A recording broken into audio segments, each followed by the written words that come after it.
Hello বন্ধুরা, কেমন আছো সবাই? আমি আজকে চলে এসেছি একটা একদম নতুন স্টোরি নিয়ে। আজকে আমি যে মুভিটার এক্সপ্লেনেশন দেব সেটা হচ্ছে ফারহানা। তো চলো শুরু করা যাক। গল্প শুরু হয় আর আমরা আমাদের গল্পের মেইন ক্যারেক্টারকে দেখতে পাই, ফারহানা, যে একটা মুসলিম মেয়ে। তার বিয়ে হয়ে গেছে এবং তার হাজবেন্ডের নাম করিম। তার 3টে বাচ্চা আছে, 2টো বড় ছেলে আর একটা ছোট মেয়ে, যে নাকি এখনো খুবই ছোট। ফারহানার বাবার একটা জুতোর দোকান আছে, যেটা দিয়ে পুরো পরিবারের পেট চলে। আগে তার দোকানের খুব নামডাক ছিল, তাই সেটা খুব চলতো, কিন্তু এখন আর সেরকম কিছু নেই। খুব কম কাস্টমার আর খুব কম রোজগার। করিম তার শ্বশুরকে কিছু টাকা ধার করার জন্য বলে, যেটাতে সে বারণ করে দেয়। এটা বলে যে মুসলিমরা কখনো কারো ধার নেয় না।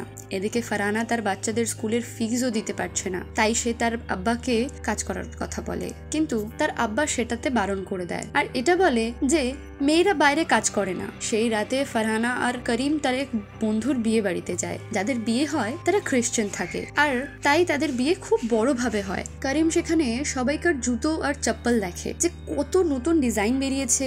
ফারহানা সেখানে তার বন্ধু নিত্যার সাথে দেখা করে, আর তখন সে তার কোম্পানির ভিজিটিং কার্ড দিয়ে বলে যে কালকে ওখানে ওয়াক ইন ইন্টারভিউ আছে, যদি সে চায় তাহলে আসতে পারে। ফারহানা বাড়িতে যায় আর আব্বাকে রাজি করায়, আর করিমও তার সাপোর্ট করে।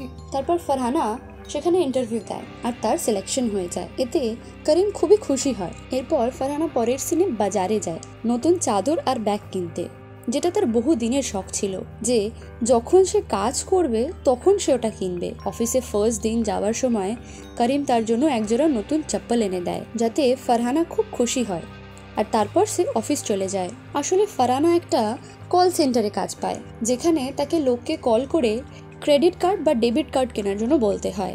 আগে সে 2 মাস ট্রেনিং নেয়, তারপর সে ফাইনালি তার ডিপার্টমেন্টে কাজ পায় এবং সে ভালো কাজও করে। সে তার প্রথম কলে তার কাস্টমারকে দিয়ে ক্রেডিট কার্ড কিনিয়ে নেয়, যেটার জন্য তার খুব প্রশংসা হয়। অন্যদিকে ফারহানা দেখে যে অন্য ডিপার্টমেন্টের মেয়েরা সবাই দামি দামি গাড়িতে আসে এবং তারা বেশি টাকা মাইনে পায়। এদিকে ফারহানা পর তার টার্গেট কমপ্লিট করে আর ভালো বোনাস অ্যান্ড স্যালারি পাচ্ছিল এবং সে তার বাড়ির সব লোন চুকিয়ে দেয়। তারপর নিত্যা, তার বন্ধু, সেও অন্য ডিপার্টমেন্টে শিফট করে যায়, যেটা দেখে ফারহানা তাকে বলে যে সেও তার ডিপার্টমেন্টে শিফট হতে চায়। যেটা শুনে নিত্যা বলে যে সে যে ডিপার্টমেন্টে আছে সেটা ভালো, আর এই ডিপার্টমেন্টের কাজ সে করতে পারবে না।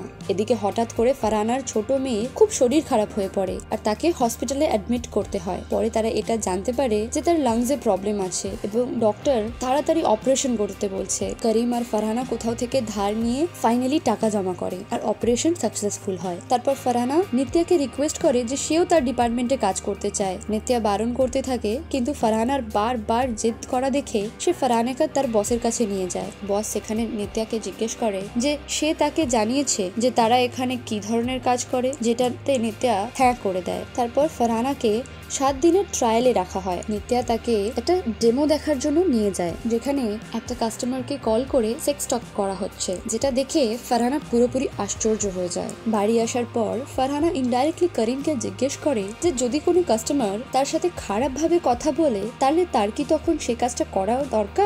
তখন করিম তাকে বোঝায় যে ওটা হচ্ছে তার কাজ, কাস্টমার ভালো হোক বা খারাপ সে তাদেরকে সবসময় ভালোভাবেই ট্রিট করবে, কেন কি আসলে সেটাই তার কাজ। এবং সে নিজের এক্সাম্পল দিয়ে বলে যে সেও তো দোকানে মানুষের পা ধরে তাদেরকে চপ্পল পরায় আর এটা তার কাজ।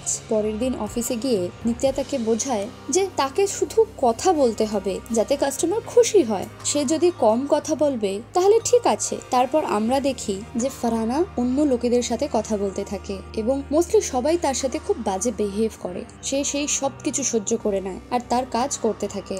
একদিন তার কাছে এমন একটা কল আসে যেখানে কাস্টমার খুব ভালোভাবে কথা বলে, অন্যদের থেকে একদম আলাদা। ফারহানা তার নিজের নাম ঈশা বলে, কেন কি কোম্পানি পলিসি অনুযায়ী কেউ তাদের আসল নাম বলতে পারবে না। ফারহানা তার সাথে কথা বলে আর ছেলেটাও যখনই কল করে সে ফারহানার সাথেই কথা বলতে চায়। এসব চলতে থাকে আর ফারহানা তার কাজের মধ্যে এত ব্যস্ত হয়ে যায় যে সে তার ছেলের জন্মদিন ভুলে যায় এবং রাত করে বাড়ি ফেরে এসে তার ছেলেকে সরি বলে। 7 দিন শেষ হয়ে যাওয়ার পর ফারহানা এই ডিপার্টমেন্টে কাজ করার জন্য বারণ করে দেয় আর তার আগের ডিপার্টমেন্টে ফিরে যায়। সেখানেও সেই একই লোক ফারহানাকে কল করে আর তার সাথে কথা বলতে বলে। এদিকে অফিসে একটা ছেলে থাকে যে সব মেয়েদের কল মনিটর করে আর শোনে, স্পেশালি ফারহানার কল। কোম্পানি পলিসি অনুযায়ী যে কাস্টমারের সাথে যত বেশি কথা বলবে সে তত প্রফিট কামাতে পারবে। ফলে আস্তে আস্তে ফারহানা উপরে উঠে যায়। ফারহানা ওই লোকটাকে বলে যে সে আর কাল থেকে কলে আসতে পারবে না, কারণ সে তার আগের কাজে ফিরে যাচ্ছে।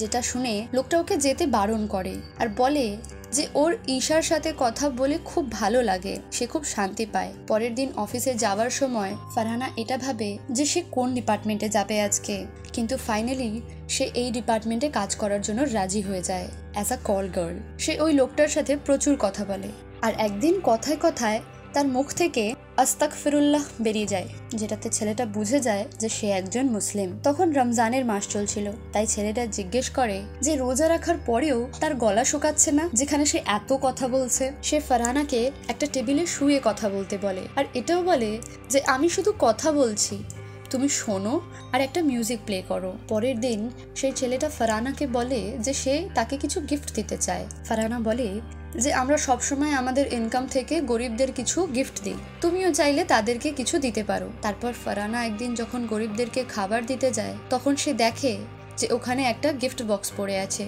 আর সেটার মধ্যে ঈশা লেখা আছে।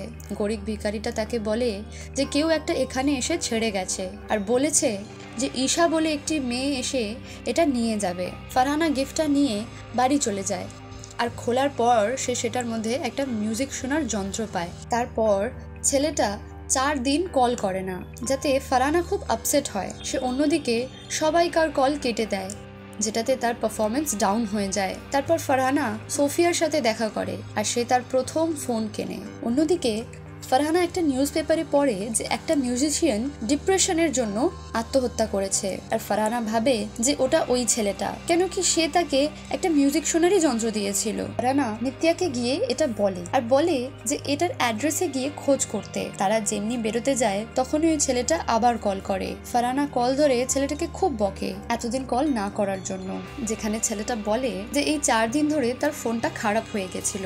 এরপর ফারহানা তাকে দেখা করার কথা বলে আর তার নাম জিজ্ঞেস করে আর সে তার নাম দায়া বলে। তারা ঈদের দিন দেখা করার প্ল্যান করে। এদিকে অফিসে বসে ছেলেটা সব কথা মনিটর করছিল। ঈদের দিন ফারহানা বিরিয়ানি বানায় আর যখন সে দায়ার সাথে দেখা করার জন্য বাইরে যায় তখন বাড়িতে গেস্ট চলে আসে। তারা সবাই মিলে বাইরে যাওয়ার প্ল্যান করে, কিন্তু ফারহানা শরীর খারাপের বাহানা দিয়ে বাড়িতে থেকে যায়। সবাইকার চলে যাওয়ার পর ফারহানা রেডি হয়ে টিফিনে বিরিয়ানি প্যাক করে বেরিয়ে পড়ে। করিম ফারহানাকে রাস্তায় দেখে নেয় আর তার পিছু করে। ফারহানা মেট্রো স্টেশনে এসে দায়ার জন্য ওয়েট করে। এদিকে আমরা দেখি যে অফিসের ওই ছেলেটাও সেখানে চলে আসে, এটা দেখার জন্য যে ফারহানা কার সাথে দেখা করছে। দায়াও সেখানে আসে। হঠাৎ তখনই ফারহানার ফোন বাজে আর নিত্যা তাকে ফোন করে বলে যে সোফিয়ার খুন হয়ে গেছে। আসলে সে তার একটা কাস্টমারের সাথে অনেক বেশি কথা বলতো, যার জন্য ওর ফিলিংস চলে আসে। সে তার বিএফ এর সাথে দেখা করতে যায় আর যেখানে দেখে যে তার বিএফ এর বন্ধুরাও এসেছে, তারপর সে তাকে ওখানে খুন করে দেয়। এটা শুনে ফারহানা খুব শক হয়ে যায় আর ভাবে যে ওর সাথেও যদি এরকম কিছু হয়। তখন সে টিফিন বক্সটা ওখানে রেখে সেখান থেকে চলে আসে। বাড়িতে এসে দেখে যে সেখানে পুলিশ এসেছে। আসলে সোফিয়া ফারহানের আধার কার্ড থেকে সিম নিয়েছিল, তাই পুলিশ তাকে জিজ্ঞেস করার জন্য এসেছিল, কিন্তু সে আসলে কিছুই জানতো না। ফারহানার আব্বা পুলিশকে প্রথমবার দেখে নিজেকে চপ্পল দিয়ে মারতে থাকে আর বলে যে এই মেয়েটা আমার নাম খারাপ করে দিল। অন্যদিকে ফারহানা নিত্যাকে কল করে বলে যে সে আর এই কাজটা করতে চায় না। করিম তাকে বোঝায় যে এতে তার কোনো দোষ নেই আর যদি সে এই কাজটা না করে তখনই উল্টে লোক তাকে নিয়ে কিছু ভাবতে পারে, কিন্তু আসলে তো সে কিছুই করেনি, তাই ওর কাজে যাওয়াটা খুব দরকার। ফারহানা তার পরের দিন অফিসে যায়, যেখানে একটা ক্লাস চলছিল। ওখানে বলা হচ্ছিল যে কেউ যেন কোনো কাস্টমারের সাথে ইমোশনাল অ্যাটাচমেন্ট না রাখে, না হলে তাদেরকে কাজ থেকে বের করে দেওয়া হবে। আর এটাও বলে যে সব মেয়েরা তাদের সাথে পেপার স্প্রে রাখবে।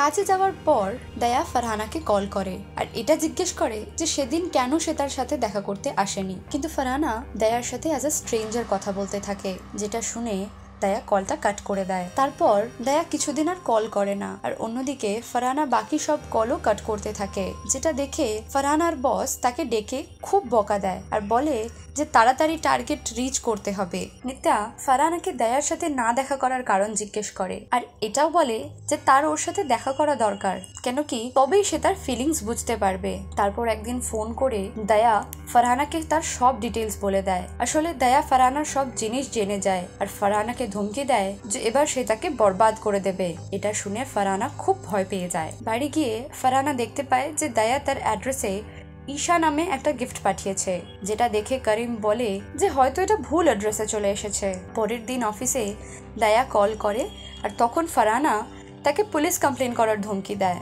যেতে দায়া বলে যে সে যদি এরকম কিছু করে তাহলে সে সব কল রেকর্ডিংস পুলিশকে দিয়ে দেবে, আর তখন তার বাড়ির লোক আর পুরো সমাজ জেনে যাবে যে আসলে সে কি কাজ করে। বাড়ি ফেরার সময় দায়া ফারহানার পিছু করতে থাকে, কিন্তু ফারহানা পেপার স্প্রে মেরে সেখান থেকে পালিয়ে যায়। আর সে সময় করিমকে ওখানে দেখতে পেয়ে যায়, যে কি আসলে ওরই পিছু করছিল।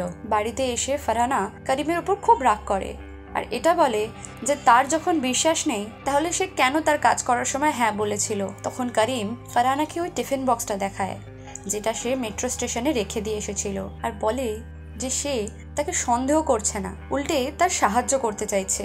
তার পরের দিন থেকে করিম ফারহানাকে ডেইলি অফিসে নিয়ে যাওয়া আর নিয়ে আসার দায়িত্ব নেয়। অন্যদিকে ফারহানার আব্বার দোকানের সামনে একটা মেয়ে ফ্রুটসের দোকান খোলে, যেটা দেখে সে বলে যে আজকালকার মেয়ে ছেলেরা নিজেদের স্বামীদেরকে ছেড়ে এসে এসব কি সব করছে। যেটা শুনে সেই মহিলাটা তাকে বলে যে তার স্বামী তাকে অনেক আগেই ছেড়ে চলে গেছে, যখন সে মাত্র 18 বছরের ছিল, আর এটা তার বাবার দোকান, আর এটা দিয়ে সে তার আর তার ছেলের পেট ভরায়। অফিসে ওই ছেলেটা দায়ার কল অন্য মেয়েদের ফোনে কানেক্ট করে দেয় যাতে ফারহানার সাথে সে আর কথা না বলতে পারে। অন্যদিকে দায়া ফারহানাকে অফিসে ফলো করতে থাকে, কিন্তু করিমের সাথে থাকার জন্য কিছু করতে পারে না। তারপর একদিন দায়া তার কার দিয়ে করিমের অ্যাক্সিডেন্ট করে দেয়, আর তারপর করিমের ফোন থেকে ফারহানাকে কল করে আর বলে যে তার স্বামী হসপিটালে আছে, আর এটাও বলে যে তার জন্যই এইসব কিছু হচ্ছে। ফারহানা হসপিটালে যায় কিন্তু দেখে যে করিম ঠিক আছে। রাতে দায়া ফারহানাকে কল করে আর এটা বলে যে যদি সে তার সাথে দেখা না করে তাহলে সে তার বাড়িতে চলে আসবে। এটা শুনে ফারহানা ভয় পেয়ে যায় আর বলে যে সে আসবে তার সাথে দেখা করতে। ফারহানা ঠিক করে যে সে ওর ওখান থেকে এইভাবে পালাবে না, উল্টে ওর সব ডিটেলস জোগাড় করবে। সে তার দেওয়া গিফটটাকে ওই দোকানে নিয়ে যায় আর সেখানে তার অ্যাড্রেস জানতে পারে। তারপর সে জানতে পারে যে সে তার ক্রেডিট কার্ড ইউজ করেছে, তার মানে সে এখনো কোনো শপিং মলে আছে।